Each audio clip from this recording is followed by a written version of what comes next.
4000 साल पहले हिमालय की गोद में एक जादुई घाटी थी जिसे चंद्रवंश कहा जाता था। यहाँ का जंगल इतना घना था कि सूरज की किरणें भी पत्तियों को चूमकर नीचे उतरती थीं। इस जंगल में रहती थी एक नन्ही परी जिसका नाम था रेशमा। उसकी पंखियां रेशम की तरह मुलायम और चांदनी की तरह चमकदार थीं। रेशमा की खासियत थी उसका जादुई गीत जो सुनकर फूल खिल उठते और पक्षी थिरकने लगते। लेकिन चंद्रवंश की शांति एक रात टूट गई जब आकाश के सारे तारे गायब हो गए।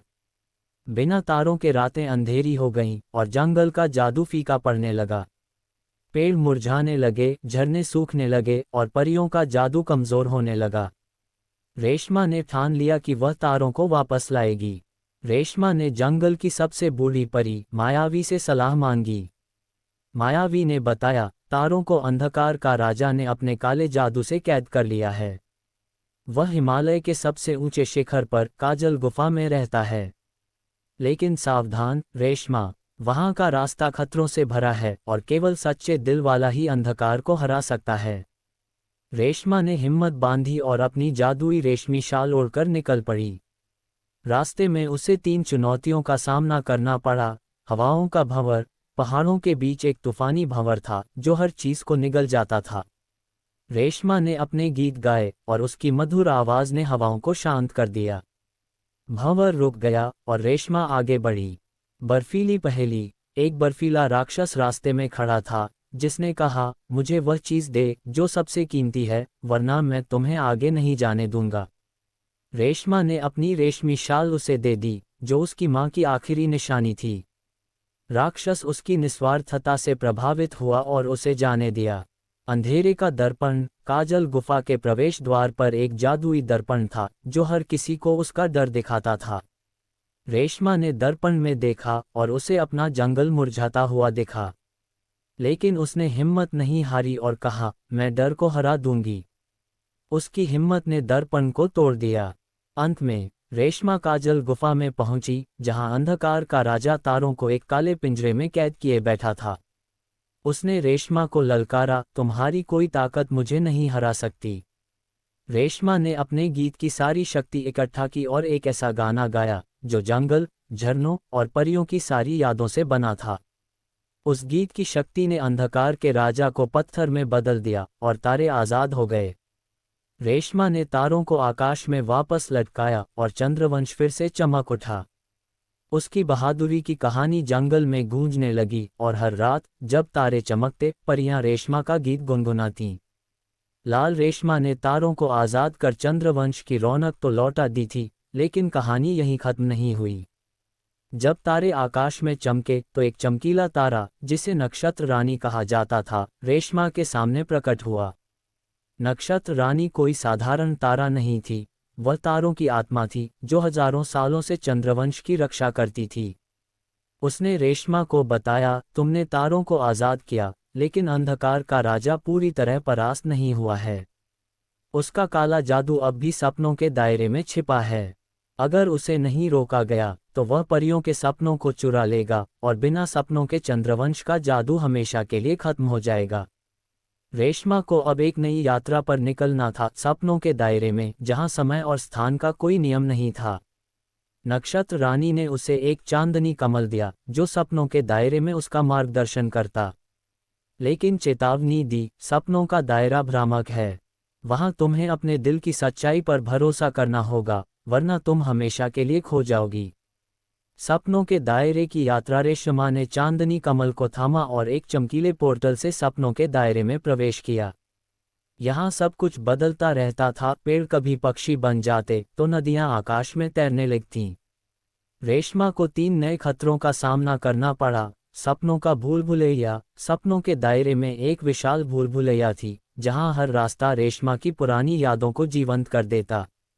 उसने अपनी माँ की हंसी सुनी, अपने बचपन के दोस्तों को देखा और एक पल के लिए वह भूल गई कि वह असल में कहाँ है। लेकिन चांदनी कमल की रोशनी ने उसे सच्चाई याद दिलाई। उसने अपनी आंखें बंद की और अपने गीत गाए, जिससे भूल भुलैया ने सही रास्ता दिखा दिया। छायाओं की सेना। अंधकार के राजा ने अपनी छायाओं की सेना भेजी जो रेशमा के डर से बनी थीं। ये छायाएं उसे डराने लगीं, कहने लगीं, तुम असफल हो जाओगी रेशमा। रेशमा ने अपने दिल में हिम्मत बटोरी और अपनी रेशमी पंखों से एक जादुई रोशनी छोड़ी जो छायाओं को तितर बितर कर गई। उसने महसूस किया कि डर केवल उतना ही बड़ा है जितना हम उसे बनाते हैं। सपनों का चोर। सपनों के दायरे के केंद्र में अंधकार का राजा का अंतिम रूप था, एक विशाल काला साया जो परियों के सपनों को एक काले क्रिस्टल में कैद कर रहा था। रेशमा ने उसका सामना किया। उसने कहा, सपने हमारी ताकत हैं और तुम उन्हें नहीं चुरा सकते। उसने अपने गीत की सारी शक्ति लगाई और चांदनी कमल की रोशनी को क्रिस्टल पर केंद्रित किया। क्रिस्टल टूट गया और सारे सपने आज़ाद होकर परियों के पास लौट गए। अंतिम रहस्य सपनों के दायरे से लौटने पर रेशमा को एक आखिरी रहस्य पता चला। नक्षत्र रानी ने बताया कि रेशमा का गीत केवल जादुई नहीं था, बल्कि वह चंद्रवंश की आखिरी सपना परी थी। उसका जन्म ही जंगल को बचाने के लिए हुआ था। नक्षत्र रानी ने उसे एक तारा दिया जो हमेशा उसकी पंखों में चमकता रहता ताकि वह कभी अंधेरे से न डरे। चंद्रवंश में फिर से खुशी लौट आई। रेशमा के गीत अब हर रात तारों के साथ गूंजते और परियां उसे रेशम तारा कहकर पुकारने लगीं। उसकी कहानी चंद्रवंश की हर पीढ़ी में गाई जाती, जो हिम्मत, सपनों और जादू की रेशमी कहानी बन गई। रेशमा, जिसे अब रेशम तारा के नाम से जाना जाता था, ने चंद्रवंश को तारों और सपनों के अंधेरे से बचा लिया था। लेकिन जंगल की शांति फिर से खतरे में पड़ने वाली थी। एक सुबह जब रेशमा अपने पसंदीदा चमकते झरने के किनारे गीत गा रही थी, एक रहस्यमयी पक्षी उसके सामने उतरा। ये पक्षी साधारण नहीं था, इसके पंख सोने और चांदी के रंगों में चमकते थे और इसकी आंखें नीले रत्नों की तरह दमक रही थीं। इसका नाम था कालसर्प, समय का रक्षक, जो समय के धागों को बुनने वाला एक प्राचीन प्राणी था। कालसर्प ने रेशमा को बताया, चंद्रवंश का समय खतरे में है। एक प्राचीन जादूगरनी, संध्या, ने समय का पंख चुरा लिया है, एक जादुई पंख जो चंद्रवंश के समय को नियंत्रित करता है। बिना इसके जंगल का समय रुक जाएगा और सब कुछ स्थिर होकर हमेशा के लिए जड़ हो जाएगा। कालसर्प ने रेशमा को एक तारा कंपास दिया जो समय के धागों को ढूंढ सकता था और उसे काल महल की ओर भेजा, जहां संध्या छिपी थी। नया रोमांच, काल महल की खोज। काल महल एक ऐसी जगह थी जो न तो पूरी तरह अतीत में थी, न वर्तमान में, न भविष्य में। ये समय के बीच में तैरता हुआ एक जादुई किला था जहां हर कमरा अलग अलग समय को दर्शाता था। रेशमा ने तारा कंपास को थामा और काल महल के पोर्टल में प्रवेश किया।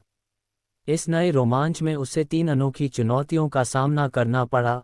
अतीत का कमरा। पहला कमरा रेशमा को चंद्रवंश के अतीत में ले गया, जहां वह एक छोटी बच्ची के रूप में खुद को देख रही थी, अपनी मां के साथ खेलते हुए। लेकिन ये कमरा एक जाल था। अतीत की यादों ने उसे वहीं रोकना चाहा। रेशमा ने अपने गीत गाए और तारा कंपास की रोशनी ने उसे याद दिलाया कि वह अब एक योद्धा है।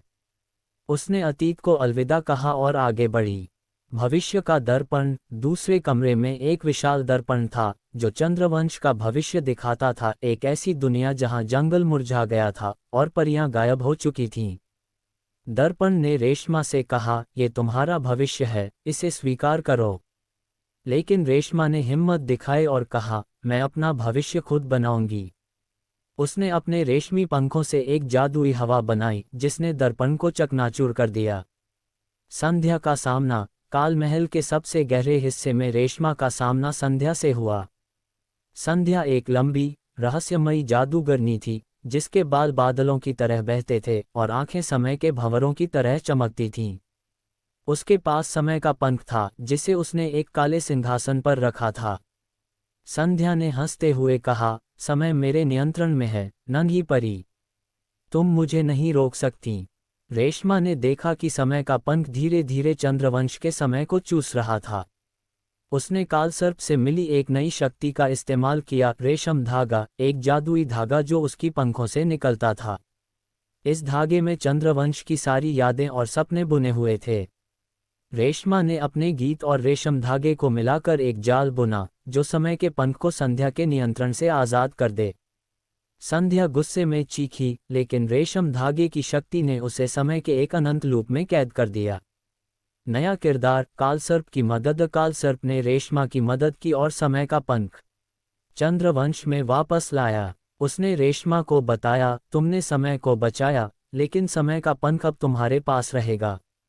ये तुम्हें एक बार अतीत या भविष्य में जाने की शक्ति देगा, जब तुम्हें इसकी सबसे ज्यादा जरूरत होगी। रेशमा ने पंख को अपने रेशमी शाल में लपेट लिया और कालसर्प एक चमकते तारे में बदलकर आकाश में गायब हो गया। चंद्रवंश की नई शुरुआत। रेशमा के इस कारनामे ने चंद्रवंश को न केवल समय के खतरे से बचाया, बल्कि उसे और मजबूत बनाया। परियां अब रेशमा को समय की रक्षक कहने लगीं। हर रात जब वह अपने गीत गाती, समय का पंख हल्के से चमकता और जंगल में एक नई ऊर्जा बहने लगती। चंद्रवंश में समय का पंख सुरक्षित था और रेशमा, जिसे अब समय की रक्षक कहा जाता था, अपने जंगल की शांति का आनंद ले रही थी। लेकिन एक रात जब वह तारों के नीचे गीत गा रही थी, समय का पंख अचानक चमकने लगा। उसकी रेशमी शाल में लिपटा ये पंख गर्म हो उठा और एक रहस्यमयी आवाज गूंजी, रेशमा, भविष्य तुम्हें बुला रहा है। एक खतरा आ रहा है जो चंद्रवंश को हमेशा के लिए बदल देगा। रेशमा ने हिम्मत बटोरी और समय का पंख अपने हाथों में लिया। कालसर्प की दी हुई चेतावनी को याद करते हुए उसने पंख को हवा में लहराया। एक चमकीला पोर्टल खुला और वह भविष्य की दुनिया में कदम रखने वाली थी। 5000 साल बाद का चंद्रवंश, जहां समय ने अनोखे रंग बिखेरे थे। भविष्य का चंद्रवंश पोर्टल पार करने पर रेशमा एक ऐसी दुनिया में पहुंची जहां जंगल तो था, लेकिन वह पूरी तरह बदल चुका था। पेड़ अब क्रिस्टल की तरह चमकते थे, नदियां हवा में तैरती थीं और परियों की जगह अब आलोक प्राणी रहते थे, ऐसे प्राणी जिनके शरीर रोशनी से बने थे। लेकिन इस चमक के पीछे एक उदासी थी। आलोक प्राणी डरे हुए थे और जंगल का जादू कमजोर पड़ रहा था। रेशमा को एक नया किरदार मिला, लूना, एक युवा आलोक प्राणी जिसके पास एक जादुई तत्व था, प्रकाश मोती। यह मोती भविष्य की दुनिया का सबसे शक्तिशाली जादू था, जो सूरज और चांद की रोशनी को संग्रहित करता था। लूना ने रेशमा को बताया कि एक नया खतरा, अंध वृक्ष, जंगल को नष्ट कर रहा था। यह एक विशाल पेड़ था जो अपनी जड़ों से जादू चूसता था और सब कुछ अंधेरे में डुबो देता था। नया जादुई तत्व, प्रकाश मोती। लूना ने रेशमा को प्रकाश मोती सौंपा और कहा, यह मोती अंध वृक्ष को रोक सकता है, लेकिन केवल तभी जब इसे सच्चे गीत की शक्ति मिले। रेशमा ने अपने रेशम धागे और प्रकाश मोती को जोड़ा, जिससे एक नया जादुई तत्व बना, रेशम प्रकाश। यह एक ऐसी शक्ति थी जो रेशमा के गीतों को रोशनी की लहरों में बदल सकती थी। भविष्य की चुनौतियां। रेशमा और लूना ने अंध वृक्ष तक पहुंचने के लिए 3 खतरनाक चुनौतियों का सामना किया। रोशनी का भंवर। भविष्य के जंगल में एक चमकीला भंवर था जो हर चीज को अपनी रोशनी में खींच लेता था। रेशमा ने अपने रेशम धागे से एक जाल बुना और लूना के प्रकाश मोती की रोशनी को उसमें डाला। रेशम प्रकाश ने भंवर को शांत कर दिया और दोनों आगे बढ़ीं। अंधेरे की परछाइयां। अंध वृक्ष ने अपनी परछाइयां भेजीं, जो आलोक प्राणियों के डर को जीवंत करती थीं। लूना डर गई, लेकिन रेशमा ने उसे हिम्मत दी। उसने अपने गीत गाए और रेशम प्रकाश की लहरों ने परछाइयों को दूर भगा दिया। लूना ने रेशमा से कहा, तुम्हारे गीतों में वह जादू है जो भविष्य को भी बचा सकता है। अंध वृक्ष का सामना। अंध वृक्ष एक विशाल, काला पेड़ था जिसकी जड़ें जंगल को जकड़ रही थीं। उसने रेशमा और लूना को ललकारा, तुम मेरे अंधेरे को नहीं हरा सकती। रेशमा ने अपने गीत की सारी शक्ति इकट्ठा की और लूना ने प्रकाश मोती को हवा में उछाला। रेशम प्रकाश की लहरों ने अंध वृक्ष की जड़ों को जलाना शुरू किया और आखिरकार वह धूल में बदल गया। भविष्य की विरासत। अंध वृक्ष के नष्ट होने से भविष्य का चंद्रवंश फिर से चमक उठा। आलोक प्राणियों ने रेशमा और लूना को अपना नायक माना। लूना ने रेशमा को धन्यवाद दिया और कहा, तुम्हारे गीत हमारी कहानियों में हमेशा जिंदा रहेंगे। रेशमा ने समय का पंख इस्तेमाल कर अपने समय में वापसी की, लेकिन उसने प्रकाश मोती का एक छोटा सा टुकड़ा अपने पास रख लिया, जो उसकी पंखों में चमकता रहा। चंद्रवंश में लौटकर रेशमा ने देखा कि जंगल और भी खूबसूरत हो गया था। उसने लूना की कहानी और भविष्य के चंद्रवंश की बात परियों को सुनाई। समय का पंख अब शांत था, लेकिन रेशमा जानती थी कि अगर फिर कभी जरूरत पड़ी तो वह तैयार रहेगी। रेशमा ने भविष्य में अंध वृक्ष को हराकर चंद्रवंश को बचा लिया था, और समय का पंख अब उसके पास एक आखिरी यात्रा का अवसर दे रहा था। एक रात जब चांदनी जंगल पर बिखर रही थी, समय का पंख फिर से चमका। रेशमा ने महसूस किया कि उसका काम अभी पूरा नहीं हुआ है। चंद्रवंश की शुरुआत का रहस्य अब भी अनसुलझा था और उसे अतीत में जाकर यह जानना था कि उसका जंगल कैसे बना और उसका जादू कहाँ से आया। रेशमा ने समय का पंख हवा में लहराया और एक चमकीला पोर्टल खुला, जो उसे 4000 साल पहले के अतीत में ले गया, उस समय जब चंद्रवंश केवल एक बंजर भूमि थी, जहां न पेड़ थे, न झरने, न ही परियां। अतीत का रहस्य। अतीत में पहुंचकर रेशमा ने देखा कि बंजर भूमि पर एक विशाल चांदनी झील थी, जिसके बीच में एक चमकता हुआ पेड़ खड़ा था, प्रथम वृक्ष। इस पेड़ की जड़ों से चंद्रवंश का सारा जादू निकलता था। वहां रेशमा की मुलाकात एक नए किरदार से हुई, नादिया, एक प्राचीन जलपरी, जिसके बाल झरनों की तरह बहते थे और आंखें चांदनी झील की तरह चमकती थीं। नादिया चंद्रवंश की पहली रक्षक थी, जिसने प्रथम वृक्ष को जादू दिया था। नादिया ने रेशमा को बताया, चंद्रवंश की शुरुआत तब हुई जब मैंने अपनी जादुई शक्ति चांदनी बिंदु को प्रथम वृक्ष में डाला। यह एक जादुई तत्व है जो हर जीव में जादू जागृत करता है। लेकिन एक प्राचीन राक्षस, निर्वाण, इस चांदनी बिंदु को चुराना चाहता है ताकि वह सारी दुनिया को बंजर बना दे। आखिरी जादुई तत्व, चांदनी बिंदु। नादिया ने रेशमा को चांदनी बिंदु सौंपा, एक छोटा सा गोला जो चांद की रोशनी से बना था और जिसमें सारी सृष्टि का जादू समाया था।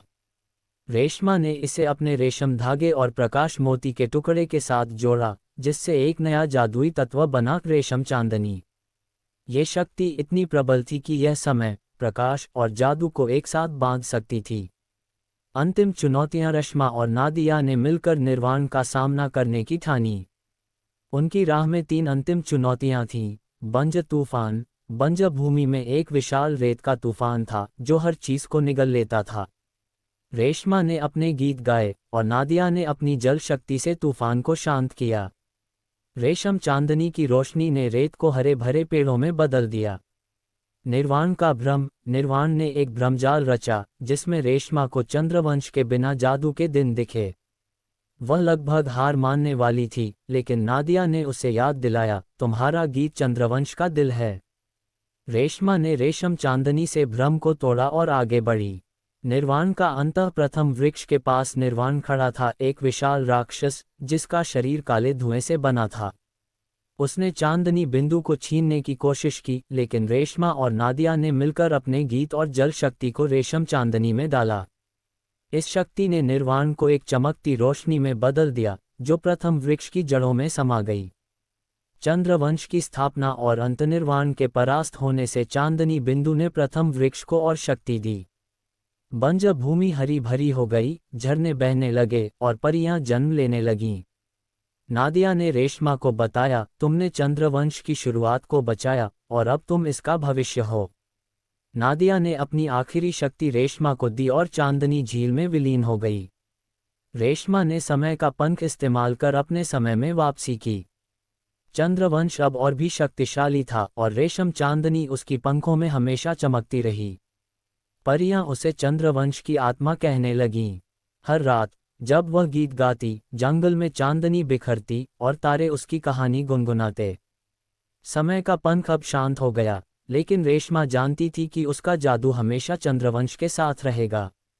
अंततः रेशमा की कहानी चंद्रवंश की हर पीढ़ी में गाई गई। उसका रेशम चांदनी जंगल का दिल बन गया और हर नई परी को हिम्मत, सपने और जादू की प्रेरणा देता रहा। चंद्रवंश हमेशा के लिए चमकता रहा और रेशमा की गूंज तारों में बसी रही।